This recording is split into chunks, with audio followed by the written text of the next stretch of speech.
Vanguarda Comunidade.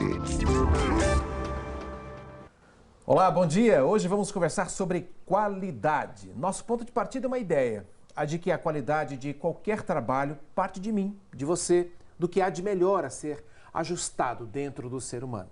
Para isso mudar o ambiente, a produtividade e as relações humanas, é uma questão de disciplina, treinamento e autoconsciência. Eu falo sobre esse assunto com um acadêmico da Academia Brasileira da Qualidade, o consultor empresarial Cláudio D'Artagnan. Primeiro, quero te dar os parabéns por esse reconhecimento que o país está te dando, por ser um consultor empresarial. Como é que é isso?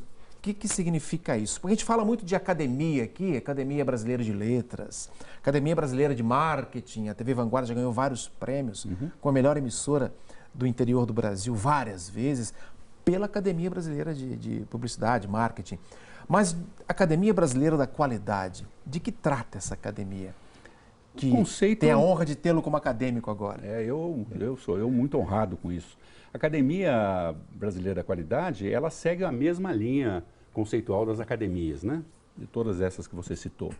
E, na verdade, é uma entidade sem fins lucrativos, uma entidade não governamental, que reúne pessoas que têm a compartilhar e que são pessoas que deram contribuições sobre aquele tema à sociedade, ao país, né? No caso da Academia Brasileira da Qualidade, ela foi constituída para isso, juntando pessoas, né, convidando pessoas, credenciando pessoas a fazer parte do seu elenco, que deram contribuições ao país sobre qualidade. Eu tenho muita honra, fiquei muito honrado de ser convidado. Aliás, quem me indicou é um grande amigo que você conhece bem e que o país conhece muito, chamado Osiris Silva. Osiris Silva, o grande amigo que me indicou para a instituição. Há um processo seletivo, evidentemente, e eu fiquei muito satisfeito, muito honrado e estou lá trabalhando com eles para poder dar minha contribuição. Está lá e está aqui para falar com a gente, para falar para milhares de pessoas que acompanham, que gostam do Vanguarda Comunidade. Qual é o seu conceito de qualidade? Puxa, o conceito de qualidade, ele sofreu uma evolução muito grande. O conceito de qualidade começou inicialmente como algo baseado em normas, procedimentos, padrões, né? Qualidade era aquilo que estava escrito, qualidade era aquilo que alguém tinha manualizado.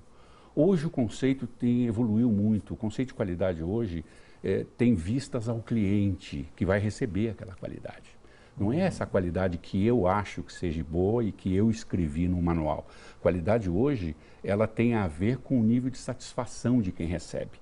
E vai mais vai além disso. Foi uma revolução, né? Total Desfocar revolução. O olhar da corporação para o cliente, para quem vai receber o produto. Mudou o foco, que é o óbvio, não é? E eu diria Você acha que houve um avanço nessas ISOs que apareceram tempos atrás? Você acha que isso marcou um avanço nesse processo? Olha, até chegar onde você está falando? Abranches, quando se fala em ISO, nós não estamos falando necessariamente de uma norma que colocou um marco entre não tinha qualidade e passou a ter. Não é bem assim. Não. A ISO não coloca qualidade em lugar nenhum. Ela é uma referência. Não é? Quem tem a ISO, uma certificação da ISO, tem chance de ter referências de qualidade. Agora, a qualidade não é a ISO que determina. A qualidade é a instituição, são as pessoas que determinam a qualidade. Não é? Tem organizações que não têm certificações ISO e têm muita qualidade. E o contrário é verdadeiro. Tem empresas que exibem certificados ISO 9000 de todos os números e não são instituições que têm qualidade que seja adequada ao uso, adequada às necessidades. Eu percebo que você está chamando a atenção, então, para a questão humana. É como se fosse assim, precisamos humanizar o conceito de qualidade para tirar o conceito da frieza, da máquina, da corporação, do papel e trazer para o ser humano. O ser humano com qualidade conduzindo uma empresa é a garantia do quê? Abranches, eu vou te dizer uma coisa. Eu tive a honra de ter sido aluno, não é? Aliás, para surpresa de muitos jovens, né, que ouvem o nome, escutam e leem sobre esta personalidade mundial como se fosse alguém de outra era, não é? Mas essa pessoa muito conhecida na área de qualidade chama-se Kaoru Ishikawa. E o Dr. Ishikawa, muito conhecido mundialmente, Eu tive a honra de ter sido aluno dele num programa que fiz de extensão, de especialização quando estive no Japão.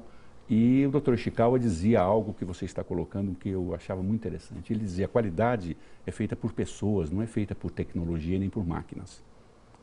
Então, as empresas, elas precisam ficar muito atentas a isso, né? E ela, quando investe em qualidade, ela tem que investir inicialmente nas pessoas que fazem essa qualidade.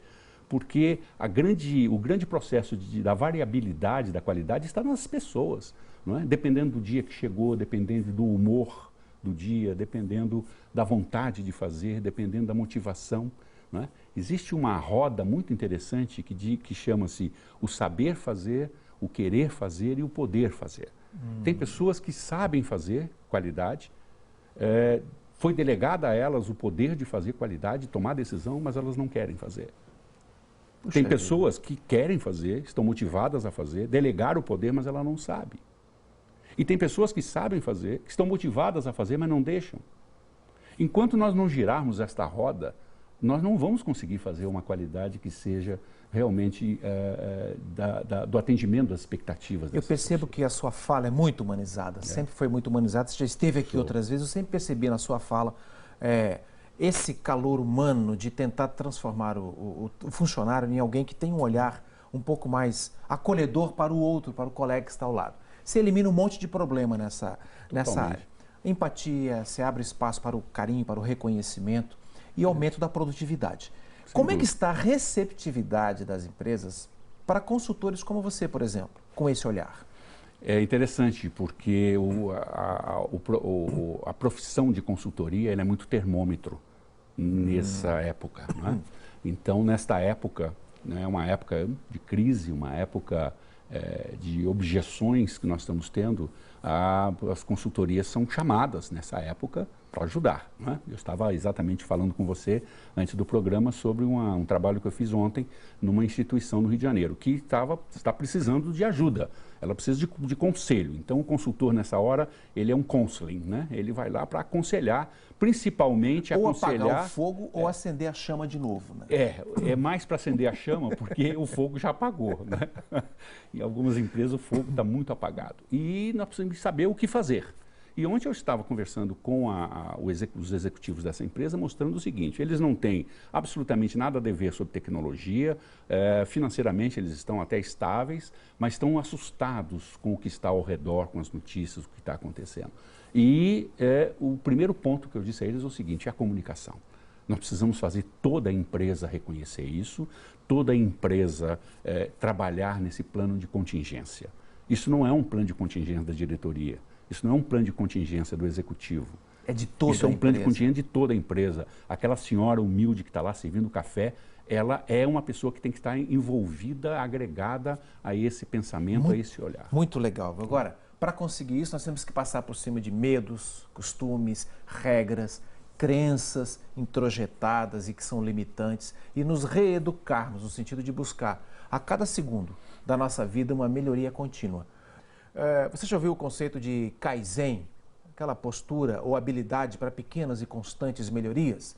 Estamos falando aqui de qualidade sob esse ponto de vista, que é o ponto de vista da melhoria contínua, permanente. Cláudio D'Artagnan, consultor empresarial, acadêmico da Academia Brasileira da Qualidade, representando toda a nossa região para o Brasil inteiro, tendo essa capacidade reconhecida. Falávamos agora há pouco da questão da humanidade, da humanização da fala dentro de corporações enrijecidas pela hierarquia, muitas vezes, quase insuperável por parte daqueles que mandam, que não conseguem descer as escadas muitas vezes.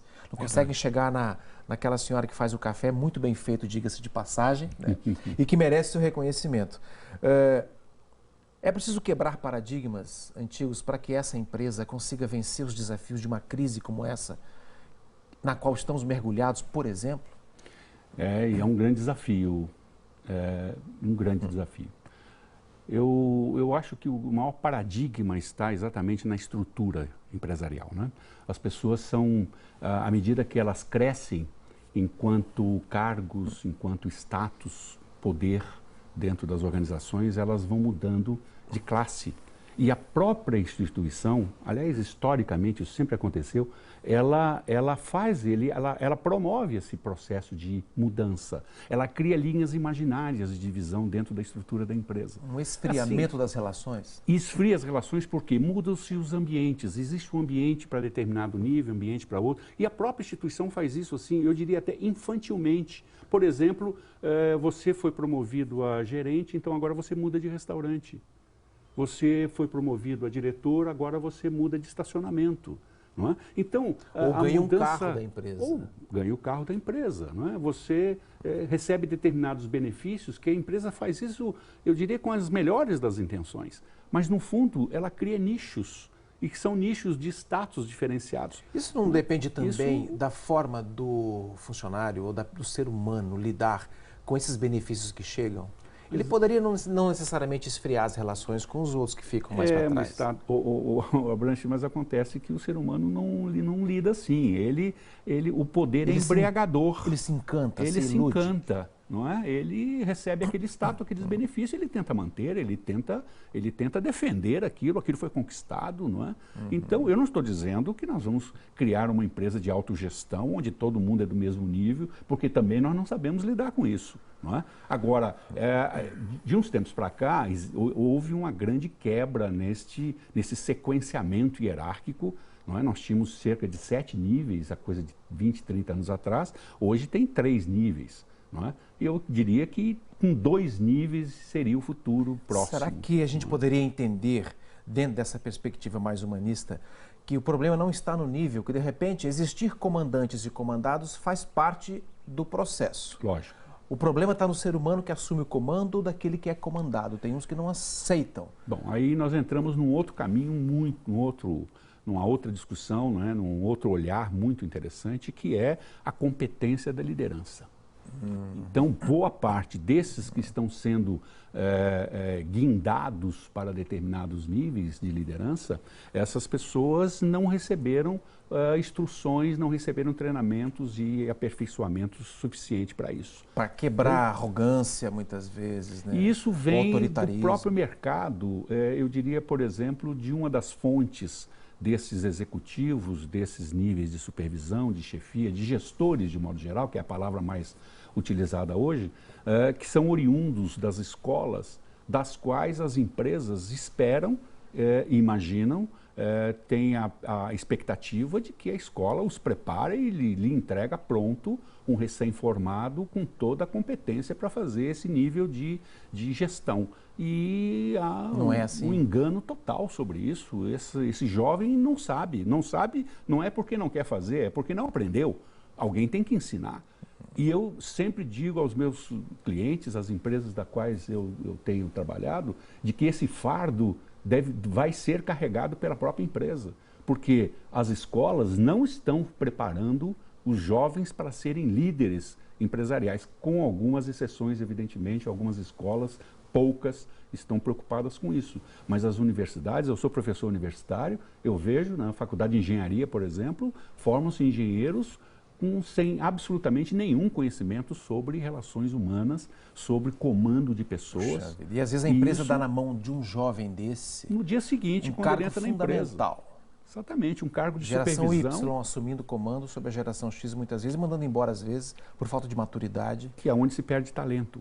As empresas investiram em talentos durante anos e, de repente, uma decisão atropelada dessa coloca na rua alguém que tem um talento que não poderia sair daquela empresa. Que recado se daria para um jovem desse, na hora que assume uma responsabilidade dessa e tem na mão a chance de dar uma mexida completa no quadro de funcionários? O que é importante considerar? Talvez o recado possa ser traduzido numa palavra só: humildade. É a humildade de entrar numa organização como recém-formado, com excelente formação, diga-se de passagem, de boas escolas. Então, sabe muito sobre ciência, sabe muito sobre as matérias e as disciplinas da qual estudou. Porém, pode inclusive ter muito conhecimento, eu acredito que tenha, mas não tem sabedoria. E a humildade é um caminho para se conseguir muito dessa sabedoria. O que é a sabedoria? A sabedoria é, na verdade, o conhecimento ao longo do tempo. Só então, o tempo hoje, pode trazer. Só o tempo pode trazer. Hoje eu digo uma coisa que às vezes as pessoas, alguns até já me recriminaram sobre isso, porque eu sou muito enfático quando eu digo isso. Eu digo o seguinte: existem e há condições de existir jovens com grande conhecimento, mas não existem jovens com sabedoria. Porque o jovem não teve tempo, porque a sabedoria é o acúmulo do conhecimento ao longo do tempo. Tempo bem aproveitado, então, né? Porque tem uns que não aproveitam bem o tempo, envelhecem e não são sábios. E não são sábios. Aliás, tem uns que envelhecem e não são sábios e nem conhecimento têm. Nem conhecimento tem. Ficaram ainda na informação só. Não é? Porque hoje existe um ciclo, né, entre dados, informações, conhecimento e sabedoria. E isso é a capacidade seletiva de cada um, não é? De só agrupar, de só se preocupar com as informações que lhe interessam. Isso é conhecimento. Porque hoje o universo da rede, o universo tecnológico, nos colocam dentro de um mar de dados que nós precisamos desenvolver a nossa capacidade seletiva de saber o que nos interessa. Nós não temos condições e capacidade de absorver os dados que estão disponíveis. Tudo que está aí, né? Olha, vou encerrar esse bloco com uma frase aqui do Peter Drucker, que é também um estudioso da qualidade das corporações, alguém que é muito ouvido nesse processo todo, diz assim que 60% de todos os problemas administrativos resultam de ineficiência na comunicação. Eu ouvi do meu entrevistado que a solução de muitos problemas da empresa está na melhoria da qualidade da comunicação. Como a gente é comunicador aqui, né? Cláudio D'Artagnan, consultor empresarial, que mexe com a qualidade da comunicação das empresas. Sinal de que tem espaço de trabalho para quem está buscando uma melhoria nessa comunicação. E o Peter Drucker veio falar que 60% de todos os problemas administrativos resultam de ineficiência na comunicação. Ou seja, não basta apenas motivar, não basta apenas despertar a liderança, o espírito de liderança de algumas pessoas, mas é preciso mexer no que define uma comunicação de qualidade. É isso, em cima disso que você trabalha, por exemplo, quando vai visitar uma empresa que está pedindo socorro? É em cima disso também. Né? Isso é um dos pontos. Aliás, comunicação, outros autores falam que é o ponto número 1 de todo o êxito da empresa no seu processo de preparação, de lançamento de projetos, de lançamento de novos programas. Vamos iniciar um projeto novo tecnológico, né, de mudança tecnológica, por exemplo. Vamos lançar um projeto de gestão. Não é? Tudo isso tem um aparato muito bem estruturado, normalmente tudo muito informatizado, muito sistematizado. Porém, o ponto como que nós vamos comunicar isso às pessoas? Porque as pessoas, Abranches, têm resistências ao novo. Isso é humano, isso não é da empresa. Né? Alguém diz assim, por exemplo, né, na empresa, alguém diz assim, temos um chefe novo. A primeira reação é de tremedeira. Não é? Mas alguém ainda está tentando dizer, não, mas é um chefe novo melhor, mas ninguém consegue acreditar até que as coisas acontecem, porque a comunicação foi errada. Não é? Então, isso causa muito impacto. E muitos projetos desses não dão resultado pela falta da comunicação ou pela qualidade da comunicação. Não é? A comunicação ela tem que ter uma amplitude onde todos têm que participar. Não é? Todos. O êxito desses projetos é diretamente proporcional à qualidade da comunicação e à sua amplitude. Não é? Porque muitas dessas coisas ficam em determinados setores e cuja comunicação fica elitista. Agora, eu ao longo da minha vida de trabalhar com essa área de comunicação, trabalhar em empresas também, com treinamentos corporativos, eu cheguei à conclusão de que quando a empresa assume no seu modelo de gestão a possibilidade de treinamentos em busca de disciplinas novas para os seus funcionários, ela está sugerindo uma cultura nova de viver também para as pessoas. E eu busquei na filosofia uma referência para isso. O Aristóteles, filósofo Aristóteles, afirma o seguinte: somos o que repetidamente fazemos. Portanto, a excelência não é um feito, mas um hábito. Como que você vê essa questão do treinamento contínuo, o Kaizen de novo voltando aqui para as mudanças, a qualidade aprimorada a cada dia, através de um hábito novo que pode repercutir no contexto geral da minha vida como funcionário de uma empresa? É bom lembrar que essa frase de Aristóteles foi falada há quase 400 anos antes de Cristo. Então, há muitos anos, não é? Há 1.500 anos, pelo menos, existe essa preocupação de que obter a excelência é algo que tem que se fazer todos os dias, não é um feito eventual. Não é? Então, fazer eventualmente excelência não é excelência necessariamente. Então, as pessoas precisam estar buscando constantemente a excelência. E buscar constantemente a excelência é a melhoria contínua, que os orientais chamam de Kaizen. Não é? E o Kaizen é a melhoria contínua. E é uma melhoria, Abranches, que precisa ficar muito clara de que é uma melhoria pequena, é uma melhoria simples, é uma melhoria que seja da sua alçada. Não são grandes melhorias. As grandes melhorias, aquelas que são impactantes, que vêm normalmente por grandes mudanças tecnológicas, elas não chamam-se Kaizen, chama-se Kairio, que são grandes melhorias num pequeníssimo espaço de tempo, que são grandes mudanças tecnológicas que variam muito e melhoram muito a qualidade. Se me permite só lembrar aqui das famosas ondas do Alvin Toffler, quando ele fala assim, a onda agrícola durou 3.000 anos, as referências eram família e a terra. A onda industrial durou em torno de 120 anos, as referências eram o capital e o hardware. A terceira onda é a informática, que durou 30 anos, onde as referências eram as ideias, a criatividade e o software, mais do que o hardware, né? As ideias. A quarta onda, a produtividade, 20 aninhos, a primeira 3.000 anos. Aí entra a qualidade total e a human wear, ou seja, human hair, que você foca no homem, foca no ser humano. Você falou a palavra-chave, que é a produtividade, porque não existe produtividade sem qualidade. Um dos grandes conceitos de produtividade que eu conheço diz que a produtividade é o máximo da produção que a qualidade permita. Esse, para mim, é um dos melhores conceitos de produtividade que eu já vi. Ou seja, nós conseguimos o máximo da eficácia daquilo que fazemos, mas sobre os limites, sobre a égide da qualidade. Porque fazer produtividade sem qualidade é perda de produto, de tempo. É acumular produto, muitas vezes com defeitos contínuos, repetitivos. Sem a utilização daquele que é a razão de ser dos nossos negócios, que é o nosso cliente.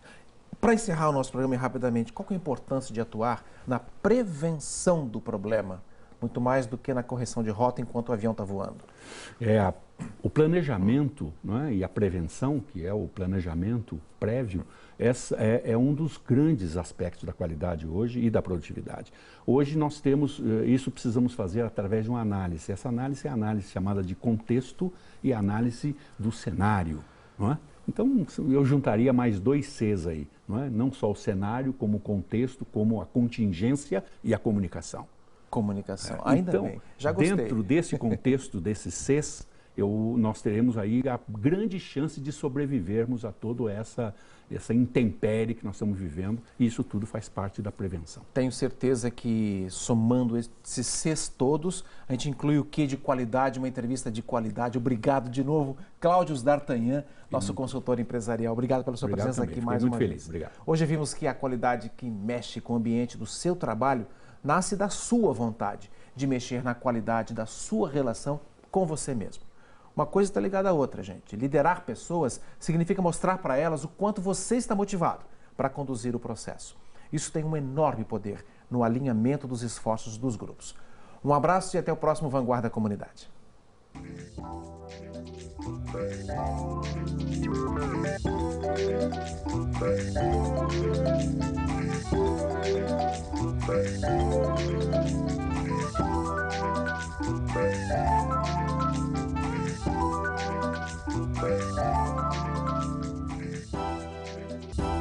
Vanguarda Comunidade.